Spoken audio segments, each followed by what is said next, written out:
조갑제TV 시청자 여러분 안녕하십니까? 저는 조갑제닷컴의 조셉별입니다. 2024년 1월 17일 오전 11시를 가리키고 있습니다. 이재명 대표가 흉기 피습 15일 만에 당무에 복귀했는데 그의 첫 메시지가 참 가관입니다. 참 이재명답다라는 생각이 들었는데 좀 소개를 해드리겠습니다. 자, 오늘 열린 최고위원 회의에서 이렇게 말했습니다. 법으로도 죽여보고 펜으로도 죽여보고 그래도 안 되니 칼로 죽이려고 하지만 결코 죽지 않는다. 와, 이 정도면 정말 망상이죠. 법으로 죽이려 한 사람, 펜으로 죽이려 한 사람, 이 사람이 안 되니까 칼로 죽이려 하더라. 결국 이 모든 게 한 사람의 짓이다. 이런 뉘앙스죠. 완전히 음모론의 끝입니다. 지금 민주당에서 주장하고 있는 이 흉기 피습의 배후 음모론, 이 음모론에 이재명도 올라타겠다라는 작정이죠. 자, 그래서 아니 법으로 펜으로 죽이려 했다? 누가 누구를 죽이려 했나요? 본인이 만든 자업자득이죠. 본인의 업보로 본인이 한 잘못된 일로 지금 온갖 재판을 다니고 있는데 아니 이건 무슨 피해망상도 아니고 정말 뒤집어 씌우기죠. 법으로 펜으로 자기를 죽이려 하더니 이제는 칼로 죽이려 하더라.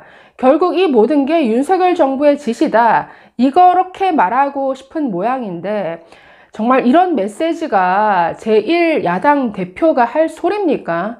그것도 흉기 피습 이후에 복귀하자마자 낸 메시지라니 정말 어처구니가 없죠. 자, 그래서 흉기 피습 직후에 많은 정치인들, 한동훈 위원장을 비롯해서 많은 여권에서 또 대통령도 정말 쾌유를 빈다. 정말 이건 절대 있을 수 없는 일이다. 같이 그 아픔에 뭔가 공감을 보내고 우려 그리고 참 안타까움을 표했던 많은 이들의 이런 모습들을 정말 여기에 찬물을 끼얹는 이런 발언이죠. 자, 나아가서 이렇게 말합니다. 국민들께서 저를 살려주신 것처럼 국민들께서 이 나라의 미래를 주인으로서 책임지고 제대로 이끌어갈 주실 것으로 확신한다. 자, 그래서 참 과거 박근혜 전 대통령의 어떤 피습 당했을 때의 모습과 너무나 비교되죠. 그때도 병상에서 오버하지 말아라. 이런 메시지를 냈었는데 이 사람은 흉기 피습마저도 어떻게 하면 자신이 살기 위한 이런 정치적 수단으로 이용할까 이것만 생각하는 것 같습니다. 자, 이 외에도 또 이런 발언을 했습니다. 이번 선거는 정권에 대한 중간 평가이자 권력에 대한 심판이다라고 말했습니다. 자, 그래서 그에 따른 상응하는 책임을 물어야 한다고 생각한다. 경제도 더 어려워졌고 안보도 더 나빠졌고 민생도 더 나빠졌고 좋아진 것은 거의 보이지 않는다. 여기에 야당 책임 없습니까? 자, 계속 보시면 모든 국민에게 평등해야 할 법이 특정인에게는 특혜가 되고 있다. 이거 자기 고백 아닌가요? 자기소개 같은데. 똑같은 잣대가 누군가에는 휘어진다. 정상적인 나라가 아니라 비정상의 나라로 후퇴하고 있다. 자, 이렇게 주장했습니다.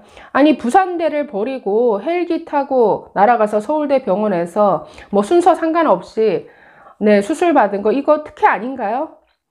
이거 비정상, 이게 정상입니까?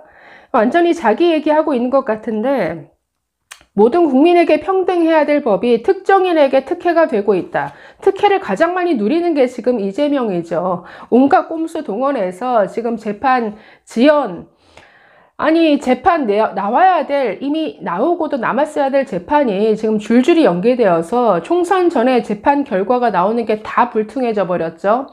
게다가 위증 교사의 증거인멸 우려가 있음에도 불구하고 구속 피했습니다. 이거 특혜죠. 사법부의 이재명에 대한 특혜. 그래서 전부 본인 얘기하는 것 같은데 한 꼭지만 더 읽어보겠습니다. 자, 계속 이렇게 말합니다. 선거는 과연 주어진 권력을 제대로 행사하느냐에 대해 평가하는 것이다. 이번 총선이 그래서 중요하다. 자, 이어서 민주당은 그 책임을 묻는 데 있어서 최선을 다할 것이다. 많은 논란이 있지만 최선의 노력을 다해서 통합하고 국민 눈높이에 맞는 공정한 혁신적인 공천을 통해 우리 국민들에게 새로운 희망을 보여드릴 것이다 라고 다짐했습니다.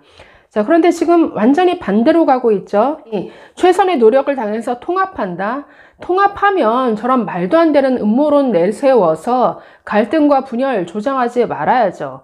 국민 눈높이에 맞는 공정한 공천을 하겠다. 지금 민주당에서 벌어지고 있는 정말 깜도 안 되는 말도 안 되는 인물들을 내세운 공천 시도, 이게 공정한 겁니까?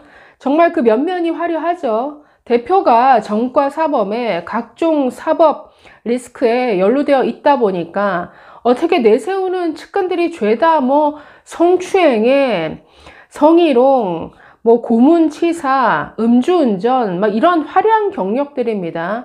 그래서 워낙 거센 반발에 못 이겨서 지금 포기하는 이런 사례가 속출하고 있는데, 자, 이재명 오늘 첫 메시지를 통해서 지금 계속 흉기 피습 음모론을 앞으로 계속 불을 지필, 더 확산시킬 이런 모양인 것 같습니다. 저 사진 한번 보시죠. 아니, 저게 뭐 하는 짓인가요? 아니, 이 추운 겨울날 저런 플래카드 들고 아니 서 있는 저런 모습들, 아니 저게 참 야당이 할 짓인지. 은폐수사 규탄, 전면 재수사, 흉기 피습 그 장면이 동영상으로 거의 생중계가 됐습니다. 이거 전 국민이 다 지켜봤는데 은폐를 어떻게 합니까? 아니 지금 계속 경찰도 못 믿겠다, 소방당국도 못 믿겠다, 국무총리실이 무슨 배우다, 이런 식의 음모론을 계속 만들어가고 있죠. 정말 이 음모론도 어느 정도 수준이 있어야죠. 그러니까 음모론의 특징들이 다 똑같습니다. 저는 부정선거 음모론도 똑같다라고 봤는데, 정말 중요하지 않은 사소한 거 가지고 계속 걸고 넘어지면서 이것도 이상하다, 저것도 이상하다, 이것도 문제다, 이것도 살펴봐야 된다, 이런 식의 음모론을 만들어가는, 그러니까 이런 음모론인데 정말 수준 이하죠. 자, 처음에는 범인 신상 공개 왜 안 하냐라고 따졌습니다. 이거는 법에 따라서 공개할 수 없다라고 밝혔는데, 지금 민주당이 계속 주장하는 것은 경찰을 향해서 계속 지금 법을 어겨서라도 이걸 공개하라라고 자꾸 압박하는 것이죠. 그러면서 과거 박근혜 전 대표 시절의 그 피습을 예로 들어서 비교를 하는데 비교가 안 됩니다. 왜냐하면 그때 그 흉기 피습범이 밝혀진 건 그건 언론 취재를 통해서 언론에서 먼저 터뜨렸기 때문에 공개가 된 것이고, 이건 상황이 다르다라는 것이죠.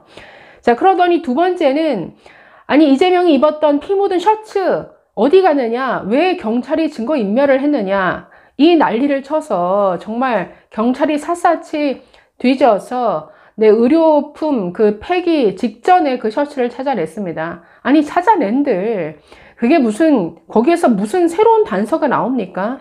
그리고 그것도 안 되니까 세 번째, 경찰이 현장을 빨리 물 청소를 해서 다 없애버렸다, 현장 증거인멸을 한 것이다, 또 이렇게 몰아갑니다.